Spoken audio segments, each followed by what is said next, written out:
రాజ్యాంగ నిర్మాత Bharat Ratna doctor BR Ambedkar 134వ జయంతి సందర్భంగా బెల్లంపల్లి సింగరేణి ఏరియా హాస్పిటల్లో డాక్టర్ అంబేద్కర్ విగ్రహాన్ని ముఖ్య అతిథులుగా హాజరై ఆవిష్కరించిన డివైసీఎంఓ డాక్టర్ రాధాకృష్ణ చేతుల మీదుగా డాక్టర్ అంబేద్కర్ విగ్రహానికి పూలమాల వేయటం జరిగింది.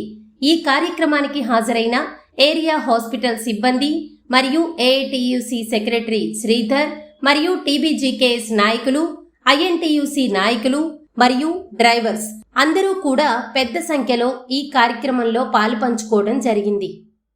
భీమరావు రామ్జీ అంబేద్కర్ జయంతిని జరుపుకుంటున్నాం. తను 1891 ఏప్రిల్ 14న మధ్యప్రదేశ్లో మహూ అనే గ్రామంలో జన్మించారు.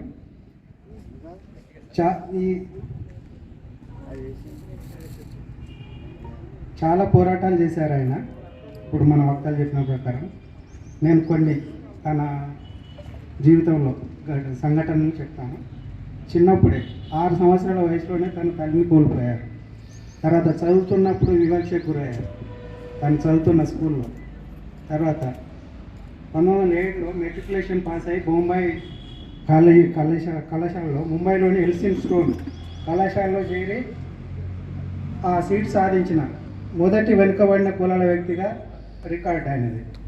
తర్వాత బరోడా మహారాజు సియాజీరావు గైక్వాడ్ ఇచ్చిన 25 రూపాయల విద్యార్థి వేతనంతో తన విద్యను కొనసాగించాడు.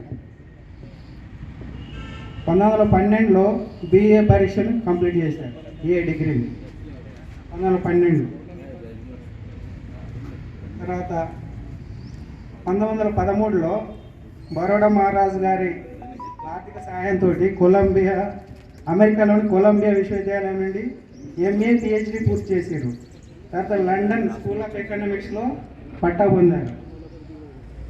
1927లో దళిత మహాసభని కండక్ట్ చేశారు. ఇదే చరిత్రలో అంతకుముందు ఈ సభలు పెట్టుకోవటం కానీ అట్లాంటి ఎవరు వాళ్ళ ఆలోచనలో దరిదాపులో కూడా రాకపోయేది. తర్వాత అప్పుడు ఆ మహాసభలో తను ఏమన్నారంటే తిలక్ గారు కనుక అంటరాని వాడికి పుట్టుకుంటే అస్పృశ్యత నివారణ నా ధ్యేయం, నా జన్మకు అని ప్రకటించి ఉండేవారని చెప్పారు. నిజంగా తిలక్ గారు ఏమన్నారంటే స్వరాజ్యమే నా జన్మకు అన్నారు. తను కనుక అంటరాని కులాలలో పుట్టి ఉంటే ఈ నినాదం ఇచ్చేవారని డిక్లేర్ చేశారు ఆయన. ఎప్పుడు 1927లో మహాసభలో. తర్వాత గాంధీ గారితో భేదాభిప్రాయాలు సహజమే. అవన్నీ కూడా ఎలాంటి ఇబ్బందులు లేకుండా పరిష్కరించడని అనుకోవచ్చు మనం. తర్వాత ఈ గాంధీ గారితో జరిగిన ఈ అభిప్రాయ భేదాలు కావచ్చు, ఇంకో రాజకీయ చర్చలు కావచ్చు, పూనాలో కమ్యూనల్ అవార్డు కన్నా ఎక్కువ స్థానాల్లో ఉమ్మడి నియోజకవర్గాల్లో అప్పుడు సీట్లు వీళ్ళకి కేటాయించడం జరిగింది మొట్టమొదటిసారిగా. తర్వాత తను రాజకీయ పార్టీలు రెండింటిని స్థాపించాడు.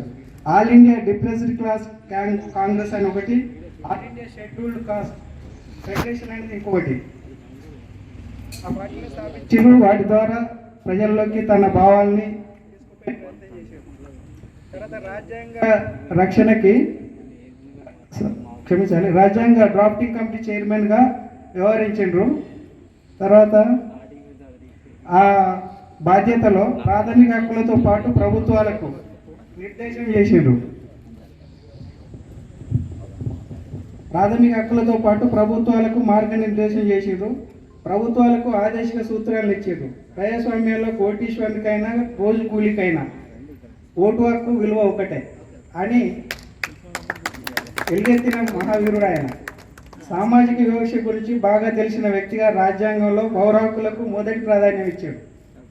తాను సామాజిక వివక్షను ఎదుర్కొన్నాడు కాబట్టి రాజ్యాంగంలో పౌరుల హక్కులకు మొదటి ప్రాధాన్యం ఇచ్చారు. ప్రతి పౌరునికి భావ ప్రకటన స్వేచ్ఛనిస్తూ ఆర్టికల్ 19 రూపొందించారు. అందరూ సమానంగా జీవించే స్వేచ్ఛనిస్తూ దీన్ని రాజ్యాంగబద్ధం చేశారు. బాబాసాహెబ్ ఆర్టికల్స్ 14, 15, 16లో సమానత్వ హక్కుల్ని రూపొందించారు.